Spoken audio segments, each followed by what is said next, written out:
Hello everyone and welcome back from spring break. This is take 2 of my try for teaching this lesson because I found out we only have a 15-minute time limit. So if it seems like I'm going a little fast, please pause, rewind it a little bit and repeat it. But I'm not going to be able to do as many pauses as I normally do. So today we're going to talk about the normal form of a linear equation, and I'm only going to do the first part of the lesson just to make sure we're doing this in chunks instead of the whole thing like we would on a normal day. So there are 3 forms of a line that we've learned in the past. So one is standard form, and so in our class we've been doing it as ax plus by minus c is equal to 0. Or in Algebra 2, you had the c on the other side, either way. But the main thing to remember is a, b, and c cannot be fractions or decimals. A and b cannot be 0 at the same time, and the coefficient of x cannot be negative. So those are the 2 big ones, no fractions or decimals, and a has to be greater than or equal to 0. Slope-intercept form is going to be y is equal to mx plus b, where m is the slope and b is the y-intercept. And then we have point-slope form, where we're given a point and we know the slope and we can plug them right in and get straight to the equation of the line. So today we're going to learn a new form called the normal form. And so this comes straight out of your book. So we've already kind of talked about the first paragraph. So in this lesson we're going to learn about the normal form of a linear equation, and the normal form uses trigonometry to provide information about the line. So in general, a normal form is a line that is perpendicular to another line. So that's the definition right there. Curve or surface, but we're just worried about line today. So given a line in the xy plane, which is this blue line right here, there's a normal line that intersects the given line and passes through the origin. So if you notice, this green line is perpendicular to the blue line, so that gives it that definition of being perpendicular to something. And it also goes through the origin. Okay, so the angle between the normal line and the x-axis is phi, so this is our phi value here. And the normal form of the equation of the given line is written in terms of phi and the length of p, or the length p. So I want to be clear about something because this c value here becomes important, and we want to know where that comes from. So if you notice, we have a right triangle here. If we put a perpendicular line from C down to the positive x-axis. And so if you notice, that gives us a right triangle. So now let's say instead of having a length of P, let's say this was on the unit circle. So this angle measure is still phi, but the radius is 1.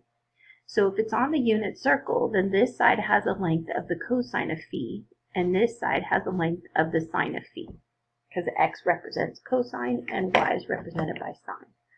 So to turn it into this triangle, we need to dilate it by a scale factor of p. So if I multiply all the sides by p, do you see that this side here, OM, is now p cosine of phi, and that this side here becomes p sine of phi.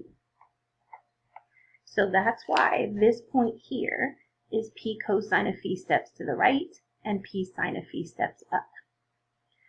All right, so if we found the slope of line OC, so the slope of the normal, it's going to be the y minus the y of the origin. So that's going to be p sine of phi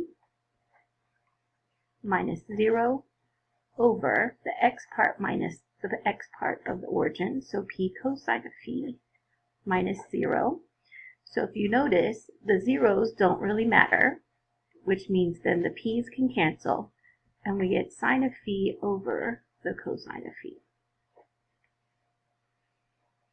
And so that tells me that the slope of the blue line is perpendicular. So the slope of line L is going to be the opposite reciprocal of the normal. All right, so if that was a little confusing to you, don't worry. We're not going to have to know that forever. It was just something we needed to know for what I'm going to show you in the lesson. All right, so coming back to here, let's review. So if you're taking notes, take a moment to go ahead and copy down that picture. And the things that we need to know from that picture is the normal segment starts at the origin and is perpendicular to the line. That P represents the length of that hypotenuse, the length of that normal segment. And that phi is the angle of the normal segment with respect to the positive x-axis. All right, so this is where you're going to go ahead and put your pencils down and just watch. So this is where I want to show you that there's a mathematical reason behind something, but not necessarily have you memorize it or be tested on it. So like we said previously, the length of that bottom segment OM is going to be P cosine of phi, this length right here. And then the length of CM is going to be P sine of phi. And so, using the point slope formula, since I have a point on the line at P cosine phi comma P sine phi, we're going to have y minus the y part is equal to the slope we just found on the other paper times x minus the x part of point C, which is P cosine of phi. So we're going to go ahead and distribute that slope. And then we're going to say that we don't like having any fractions. So to get rid of the fractions, we're going to multiply everything through by the sine of phi. So we end up with y sine of phi minus p sine squared of phi is equal to negative x cosine of phi plus p cosine squared of phi. All right, so moving forward, I'm going to move everything to the left-hand side. So if you notice, I added x cosine of phi to both sides, and I subtracted p cosine squared of phi to both sides. I notice these two terms have a p in common, and when I factor out that negative p, I end up with something that I recognize that's near and dear to Mrs. Marquez's heart, which is the Pythagorean identity. So we can say x cosine of phi plus y sine of phi minus p times 1 is equal to 0. Or what we've been looking for, so pencils up, the normal form of a line is x cosine phi plus y sine of phi minus p is equal to 0. So if you remember back to the picture, P is representing the length of the hypotenuse, and the length can never be negative. So that means that that minus P is always going to be minus P because P is a length. Okay? Okay, so let's go ahead and do an example. So if I tell you the length of P is 4 and the measure of phi is 30 degrees, we want to find the standard form of the line. So the first thing we're going to do is find the normal form, and then we're going to change that into standard form. So we said that it was x cosine of phi plus y sine of phi minus p is equal to 0. So if you remember, cosine of 30 degrees is root 3 over 2, and the sine of 30 degrees is 1/2. So we're just substituting those values. And we don't want fractions in our problems. So I'm going to multiply everything through by 2. By the way, that is the normal form. So I'm going to multiply everything through by 2, and I get the square root of 3x plus y minus 8 is equal to 0. And this is the official standard form. So normal form, it would be okay to have the fractions in it. Standard form, it is not. So let's do another example to see what we're talking about. And so what I'd love for you to do in this case is to go ahead and write down the question and then pause the video so that you can try it on your own and then come back to the video and see if you did okay. So one of the things that I noticed is phi is in radians. So if you're not comfortable in radians, go ahead and multiply that by 180 over pi so that the pi's can cancel. And then if I multiplied that through, I would get 135 degrees. So the formula said that we want x cosine of phi plus y sine of phi minus p equal to 0. So phi is 135 degrees, so we have x times the cosine of 135 degrees plus y times the sine of 135 degrees minus p, which is 8, is equal to 0. So the next thing we want to do is figure out the sine and the cosine of 135 degrees. So 135 happens to be in the second quadrant. So we need to figure out that reference angle. So if I do 180 minus 135, I get 45 degrees. Remember, their sum has to be 180.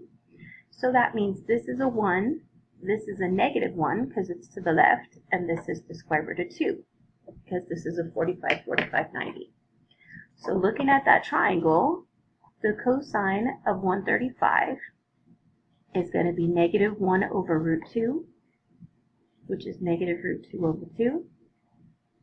And then the sine of 135 is equal to positive 1 over root 2, opposite over hypotenuse, which is going to give me root 2 over 2. So that means that if I substitute for the cosine of 135, that's going to be negative root 2 over 2 times x, and then substituting for the sine of 135 gives me positive root 2 over 2 times y, and then I have minus 8 is equal to 0. So this would be the normal form. If it said write it in normal form, we would be done, but this did say to write it in standard form. So we are not done yet. So I noticed that the x has a negative coefficient, so I need to multiply by a negative, and I have fractions with a common denominator of 2, so I'm going to multiply everything through by negative 2 and figure out what I get for our standard form. So here we get the square root of 2 times x, and then we get minus the square root of 2 times y. We get plus 16 is equal to 0. So this is the standard form, whereas what was inside the parentheses would have been the normal form. So again, if you want to pause this and look back at the question, please feel free. I'm going to move forward because I have 3.5 more minutes. All right, so again, try and pause this and try the question on your own before you do it with me. And so putting this into degrees, we could multiply this by 180 over pi. So with the pi's canceling, we get 180 divided by 4 is 45 degrees. And so we're going to say that this is x times the cosine of 45 degrees plus y times the sine of 45 degrees minus p, which is 2 root 2, is equal to 0. So hopefully we have our unit circle memorized. If not, this is just a 45, 45, 90. So this is 1, 1, and the square root of 2. So that means that the cosine of 45 is going to be 1 over root 2, or that simplifies to root 2 over 2.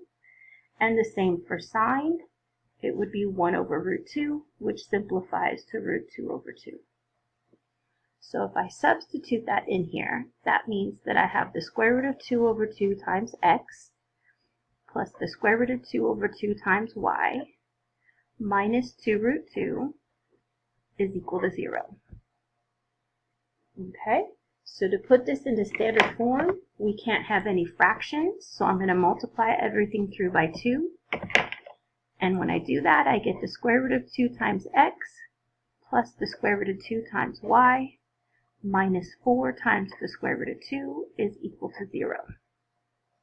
Now, if you look this answer up in the back of the book, this would be wrong because they have a common factor.